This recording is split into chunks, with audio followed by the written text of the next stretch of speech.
On Street Rodding American Style is our annual visit to the cousins of the street rods. It's all about muscle cars.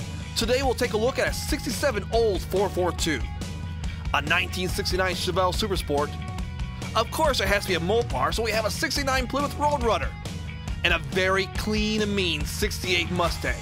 These are all coming up next on Street Rodding American Style. Support for Street Rodding American Style is provided in part by BG Products Incorporated.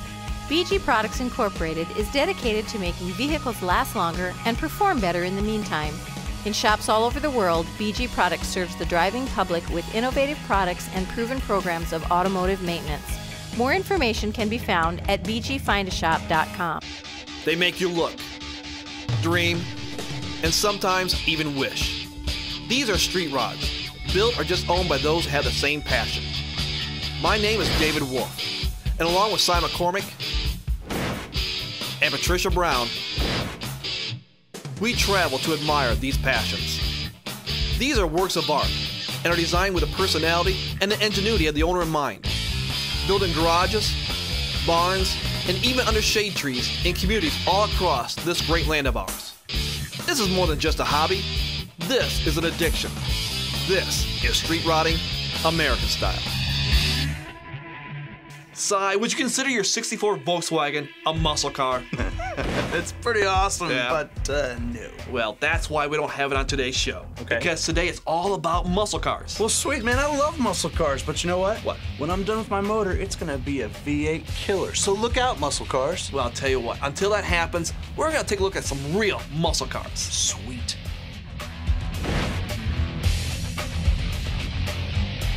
Troy, what are we looking at here? A 67 Olds 442. In 1967, the average income was $7,300. A movie ticket cost you $1.25, and the first Super Bowl was played with the Green Bay Packers defeating the Kansas City Chiefs 35-10. 442 stands for what? It's 4-barrel, 4-speed, dual exhaust. Where'd you get this? I actually got it from my father. So now how'd you get it? Well, it was sitting in the driveway for a couple of years, and I was tired of riding the school bus, so I asked him what he was going to do with the car, and he said, "It's yours, but you got to fix it." You gotta fix it. What was wrong with it? Well, come to find out, it was the fuel pump was out of it. So, but that was easy. I mean, you just went to your dad, hey, Well, Dad, help me out, right? You would think it was easy. He made me walk to town to get it. He did? And it wasn't mean. It was learning my lesson on how to take care of this car. So it wasn't running. It's just a fuel pump on. It says, you fix your car, you gotta fix it now, right? Yes, and it was a good lesson. Look at it. So Troy, it was then given to you. You had to fix it, but do you have a son at all or not? Yes. Is he going to inherit it, or you had to make him work for it too? Well, I didn't do him quite like my dad did. So how'd you but help him out? I made him help with the project, plus he got to spend half of the cost of the project. Well, he didn't get So- too much off then. I didn't let him off. He didn't have to walk to town. But he probably did after he got the billfold out, didn't he? Yes, he had to earn it. This is probably not a cheap thing to put together, because a 442 is probably hard to come by with parts, isn't it? You are correct. The parts were hard to come by. We went through 3 parts cars and several trips out of town, and we had a great experience. Neither one of us got mad at each other. Yes. And we're still best of friends today. So. Now that's a camaraderie there with a father and son when you're working on a car together, isn't it? Yes. The engine in this, is that the original engine or not? This one is not the original engine. It's not, because it's the same color, but I was wondering if that was the same engine or not. So how can you tell the difference between that engine and this? Because they look identical.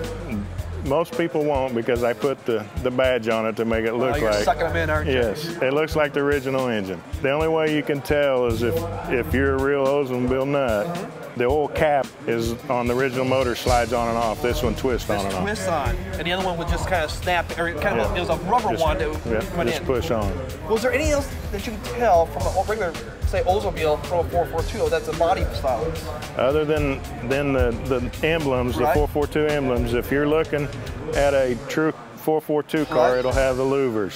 The louvers. The So Cutlass version will not. It'll be a flat hood with a trim piece down the middle. what would be your definition of a muscle car? Well, for me, it's the cars that were built through the 60s, through the probably 70s that competed for horsepower. There you go. And this had the horsepower. This had the horsepower. But also, did it kind of give you horsepower when you had the red walls? Because I see this has red walls.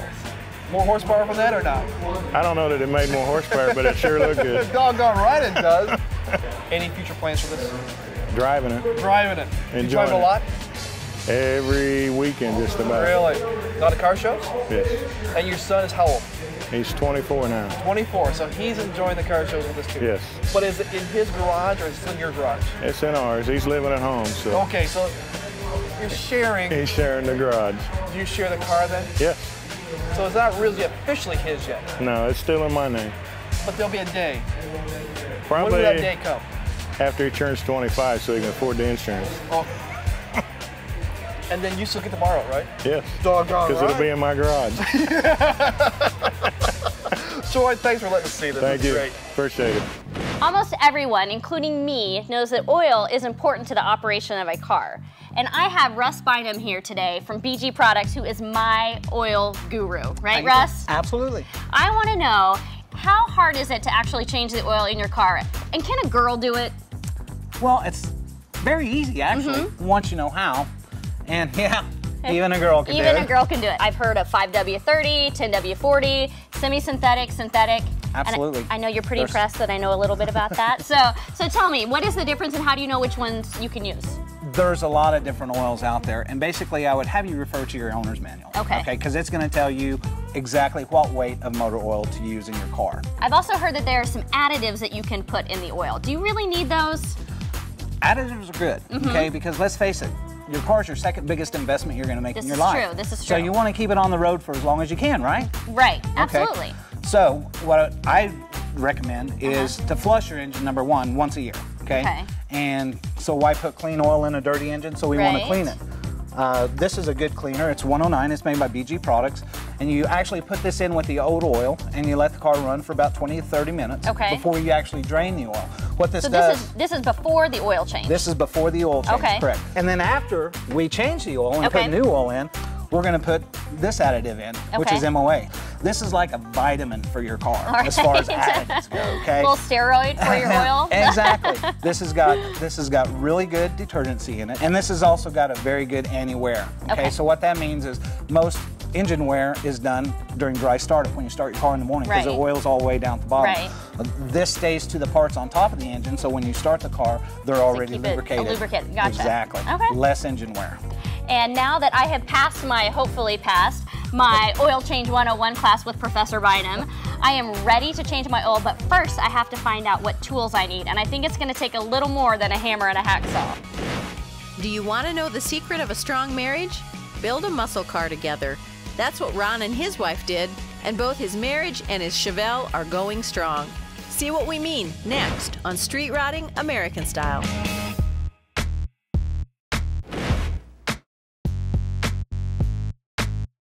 This is Ron.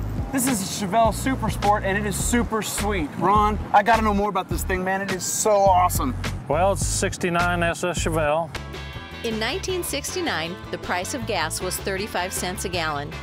The Pontiac Firebird Trans Am was introduced, and the first man landed on the moon. Me and my wife built the car. You and your wife built the car? Yeah, me and my wife built the car. And you're still together? Yeah, we're still together. So you've had it for 31 years? Yeah. Didn't look like this when you got it? No, it didn't look like this. We replaced quarter panels and completely redid the car, really. Frame off restoration? Pretty much so, yeah. That's pretty cool. Yeah, pretty much. Do you baby it? No. No, I like to drive it. You break them loose every now and then, do you? Yeah, I'll smoke tires a little bit. Get sideways in a hurry? Not just a little bit. Just a little bit. Well, hey, let's go. Yeah, we can do that. I want to, man. That'd be fun. We can do that. You ever see other cars and you think, well, it's not a Chevelle, but I could still utilize that concept? Right, yeah, you can use ideas, different people's ideas off their vehicles onto yours. Yeah. It's better to ask permission from them, but... That's a good tip. That, you know, it's something I never thought of before. It's respectful to ask for something. Yeah, it's respectful. And I built the car, we built it, we just decided this is the color we wanted, and obviously it turned out real nice. I'm happy with it, my wife's happy with it. That way, keep her happy, I can spend more money on it. Now we're talking. So in '69, how big was the motor? They was 396 car motors, 325 horse, and right now it puts out about 360 horse. So you've had a dyno that's pretty accurate. Yeah, we put it on a dyno, and it was about 360 horsepower. That's awesome. That's a lot of horses, man. Yeah, it was a lot of fun. I noticed the valve covers in this thing are beautiful chrome. Surely those are aftermarket. No, sir, those are stock on the 396. They came stock, chrome? On the 69 Chevelle. No way. They came stock. They have been re-chromed, but they are stock. How would one tell? There's little divots in them where they where they spot welded the baffles inside the valve covers. So the telltale eye, like yourself, you can pull that out. I can show that. Yeah, I can show it to you. So that's awesome. But they're they're all stock, and try to keep everything pretty much stock appearing. Well, you did a really good job. Thank you. Interior, surely that's not the original interior. Is that what it is different, new material, but it is the stock that's what it would have been in 69. Right. That's beautiful. Thank you. Got a question for you. Brand new back in 69. Now you say you didn't buy it brand new. What'd you pay for it? When I bought it, I give $800 for the car. I got $805. Would you take it? No, I couldn't do that. Not right now. What do you think it's worth today? Oh gosh, I don't know. It's hard to say. However much you really want to pay for one. Do you keep receipts?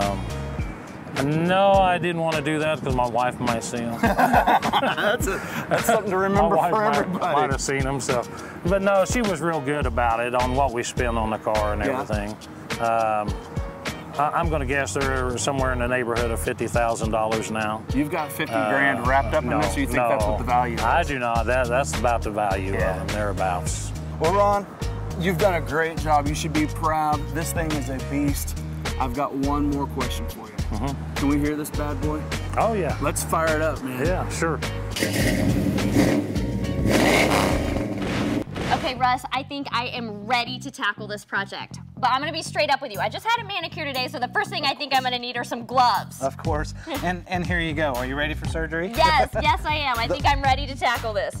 You know, I was looking at my car, and I know that it sits really low. I'm not sure if I can fit under there, and I do not have one of these super cool lifts. So what can I use to change my oil? Well, thanks to my buddy Scott at AutoSmart, we have this nice facility to do this in. But since you're at home, or if you're at home, you're going to need a few things. Okay. First thing you're going to need is something to catch the old oil in. You don't want it flowing all over the place. And it obviously needs to be big enough to hold what? 5 to 6 quarts on most vehicles. Okay. Okay. The second thing you're going to need is a wheel chock, because you're going to have to jack your car up. Okay. So we want to put a chock behind the back wheel. Oh, gotcha. So it doesn't roll? Yeah, that would be bad. Yeah, not good. Not if you're underneath it. We're going to need some filter wrenches, and there's several different kinds. I kind of like a universal wrench because oil filters are different sizes. Okay. So if you've got more than one car and you're changing oil on more than one car, you don't want to have to buy several different oil filters. Okay, so when it adjusts, like this one this is an adjuster, and basically, let's say this is an oil filter. It's just going to put around there and you can take it off. Yeah. Cool. Okay. I'll show you how that works on your car. All right. Other thing we're going to need is a jack stand. Something, once you get it jacked up, you're going to have it under there to hold it. So we got jack stands. Can I not just leave it on the jack? No, not a good idea. Unless you want to get squashed. I mean, that's, jack's falling. Guys get hurt, it's not good. Girls get hurt too. Yes, I know today. I recommend a good floor jack. It doesn't have to be this big, but at least a good floor jack.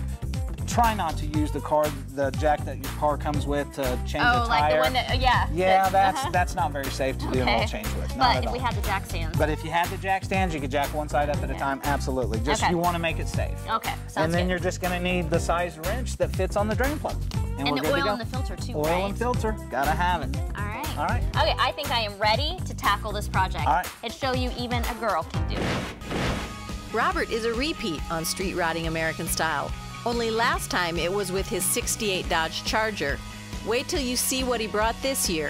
A 1969 Plymouth Roadrunner, and it's next on Street Rotting American Style.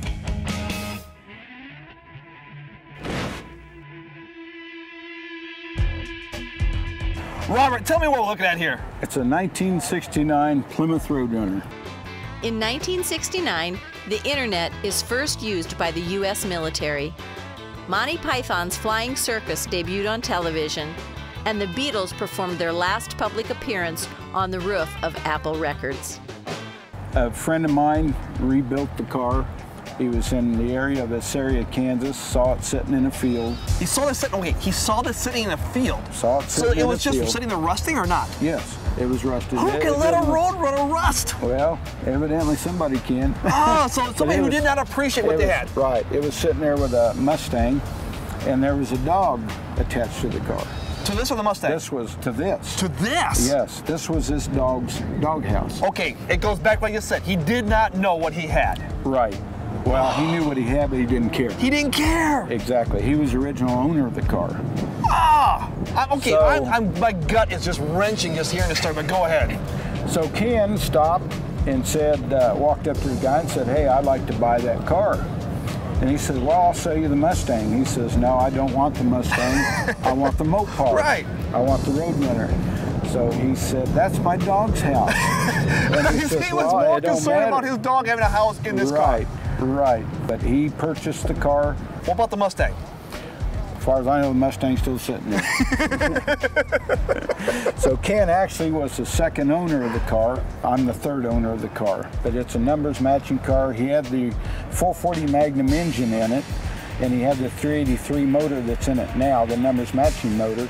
So it originally had a 440 Magnum in this thing, but you wanted numbers matching. You didn't want the horsepower. Right. You wanted something that's all numbers matching. Exactly. Now these rims don't match. No.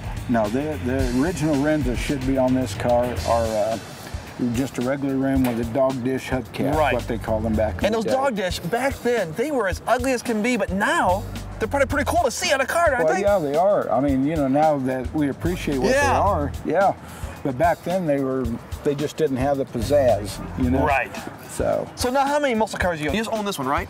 I own this one in a 68 Dodge Charger. A Dodge Charger. Now, we had you on the show with that Dodge Charger a couple years ago. Yes, you have. I used to have another one like this, a 68 Roadrunner, which actually used to belong to that man sitting over there. The one that's sitting over there right now. Randy Ander from Conway Springs. You can wave if you want. Well, he had a 68 Hemi Roadrunner, and I had a Hemi Roadrunner. Yeah. So, and it was B5 blue, basically the same thing as this, and it's set.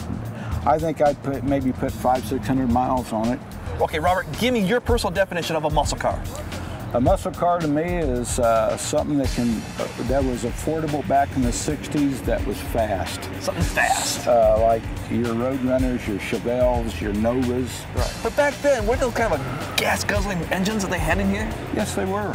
But you got to realize that gas back then was probably 15 cents a gallon. Premium was probably 18, 19 cents a gallon. Where you could take $5 and fill up a car. Yes. You know, and cruise all night. Right. You know, where now $5 puts 2 gallons in it maybe. So what kind of gas mileage did these things get when they came out of the factory? Probably roughly 8 to 10 miles per gallon. 8 to 10. Yeah. But back then nobody cared. Nobody cared. The Hemis even got even less. And today, do you even care? No. See, it keeps with the tradition, doesn't it? Right. I love this thing. Well, Robert, can you do me a favor? Can we hear this bad boy? Sure. That'd be awesome. Sure. I have my car up on the lift, and I am ready to learn how to do this. Russ, show me what I need to do. First thing you need to do is find the oil drain plug and the oil filter. Okay, I think I know the drain plug is here, right? Absolutely, and that is hot. Yeah, it is hot. The car's been running. Yes. Okay, ouch. I was looking and I have no idea where my filter is though. I'm not sure where that is. On most cars, Patricia, the oil filter is just somewhere underneath the car. Okay. But on this particular car, the oil filter is actually on top, underneath the hood compartment. So we're gonna have to, after we drain, we're gonna have to put it down and grab the filter. Exactly. Okay. Okay, this is hard. Let's try one more time. Are you going the right way? I think I am, right? No. Yes? No, now you got me all confused. Here. Okay. Sometimes they're really tight, so we want to put a cheater wrench on. So what we do is we put that wrench like that. Okay. Oh, there we go. I'm going to hold on to the drain plug and just pull it out. Just like that. There we go. Very good. Okay, Russ, so I've drained the oil, put the plug back, and so now we're up top looking for the filter. Am I right? Let's so find the filter. Find the filter game. Okay, so I'm thinking it's probably something like this because it's got that round top like that one wrench looks like. Okay. It's right there. I got this. Maybe. So just lift it up. Okay, and then put that on there. And put that right under there. Right. Just like that. Perfect. This one back on like this? You just push it down on there. Okay. So it pops just like that. All right, so I can just spin it here and then tighten it up. All right. Tight, Okay, tight, too tight. that's it. Okay, so we have the oil cap off, ready to put the oil in, so I'm just gonna grab some quarts, right, and just pour them in the hole. Most cars take five to 6 quarts. Okay. This car, however, takes about 7. So Okay. Oh. be my gosh. careful. Yeah. Hi, yeah, how do you do what that? Are you doing? I don't know. What are you doing? Okay, that was bad. Okay, Russ, we've got the oil in. We checked the gauges. They looked good. And so we just put the oil cap on and we're done? You're forgetting one thing. Oh, the MOA. Your vitamins. Yes, Your I need that. Right. So. Okay, so we just pour it in just like we poured the oil in. Can I take care of this yeah, for you? I'll let you do that. Don't want to make another mess. All right. Okay. You get so the cap. Cap on. Okay, Russ, that was pretty easy. Under 30 minutes, I think I did a pretty good job. Saved myself about 30 bucks and just proved that if I can do it, anyone can do it, even Si. When Geo Metros are smoking you off the line, it's time to upgrade the engine, and that's just what Donnie did with this awesome 68 Mustang. And it's coming up on Street Rotting American Style.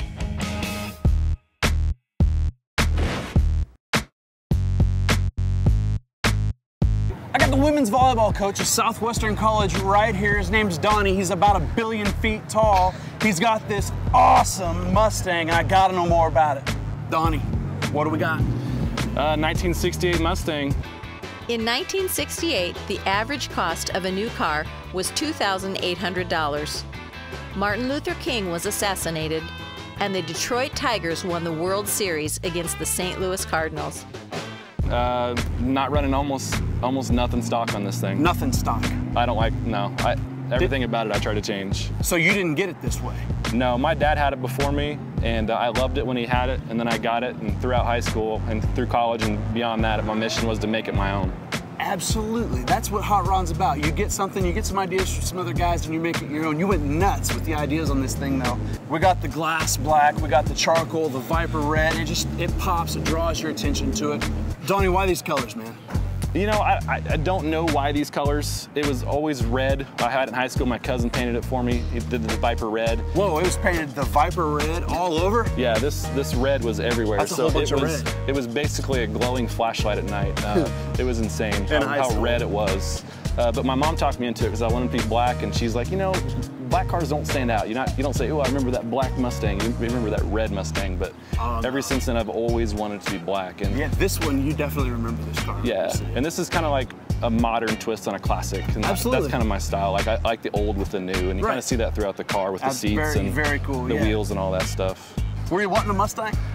You know, I liked the Mustang, but as I got older, I kind of realized that Mustangs were kind of a girl car, I guess. Not to say that it's not a girl car, but you know, it seems like girls like Mustangs, and that's cool. But I want a muscle, and I never had that muscle. Something a little bigger. Yeah, I was getting tired of getting smoked at stoplights and all that. And whoa, it's a Mustang. Who's smoking a Mustang? What are you talking about? Completely stock 289, 190 horsepower, didn't have a whole lot. It sounded tough, my glass packs on it. Who was beating you? Geo Metros. Oh yeah, Geo Metros are tough. You know, I beat a couple trucks here and there, but you know, the big boys, I would try, like, I was pretending like I didn't hear them. My bumps I had in the trunk in high school. So. There you go, there you go. You sound cool, that's all we need. Exactly, I could rev it through a parking lot and sound good. It's all bark, no bite though. So we've had this thing since you're 15. About almost 17 years now. So we've had 17 years, you've changed the color on it. What have we done to the motors? Is it still kind of poking along and sounding good, or what's it doing now? No, I got rid of my 289 and put a 351 Windsor in there. Now we're talking. And it's pumping about 410 horsepower. So 410 horses. Holy cow. And you know, I used to not like the Mustang, but I like that they're about 1,000 pounds lighter than like a Camaro or Chevelle, and I get a lot of speed for. You talk about wanting those bigger muscle cars. These pony cars pack a lot of punch. Yeah. Is it hard to keep on the ground now? It's a little squirrely on the rear end. You know, it's a never-ending thing with this car. So the next project is to do some suspension and get some traction bars and maybe like a 4-link rear or something. I don't know, but. So we still have 4-speed train in it? No, it had a 3-speed automatic, kind of your standard gears. But I put when I was out in San Diego, there's a shop out there that does like a manual to or automatic to manual swaps, and they put a 5-speed TKO for me, Trimic TKO for me in there. Sweet, sweet. It's a really solid, it can handle about 800 horsepower, so I mean, it's good for whatever I do for it, basically. So you can't tear it up? No, I can do whatever I want with this car. What's it gonna take to get this thing off your hands? You kind of started off, I didn't really want a Mustang, and it was kind of slow, sounded good, had the thumps in the trunk. Well, for a couple things. Number one, it's my first car, so it's my baby now. It's never going anywhere. And you second, baby it? Oh yeah, I drive it maybe once a month. Yeah, yeah. And I also, my mom saved up back child support pay from my dad that she got, and that's how she paid this car. It was my 30th birthday surprise. That's really cool. And she surprised me with all that money, and she said, "Don't you ever sell this car?" And I'm like, "It's not going anywhere." Gotta listen to mom. Gotta listen to mom. That's right. Donnie, I got one more question for you, man. Shoot. I gotta hear this bad boy. Can we fire it up? All right, we'll try it. Give it a shot. Fire it up, man. Si, it's always fun to take a look at muscle cars. Absolutely, man. And I'll tell you, Troy's Olds 442 was no exception. That thing was awesome. I like the fact that his dad passed it down to him, and now he's passing it down to his own son. That's awesome. And Robert's 69 Roadrunner, I still shudder at the fact that at one time someone was using it as a doghouse. No way. I'm telling you. Dude, I love muscle cars, and Ron had this 69 Chevelle. Right. It turned my head right when I saw it. First, there's this blue paint, but then when I started looking it over, everything was perfect on this beast. Then there's Donnie's 68 Mustang. Right. That thing was radical. He's been building it for 17 years, and he's still not done with it. Well, these were some really cool cars. Yes, sir. And if you want to see some more cool cars, join us next week and see why street rotting is more than a hobby. It's an addiction.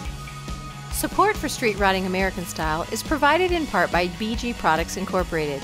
BG Products Incorporated is dedicated to making vehicles last longer and perform better in the meantime. In shops all over the world, BG Products serves the driving public with innovative products and proven programs of automotive maintenance. More information can be found at bgfindashop.com.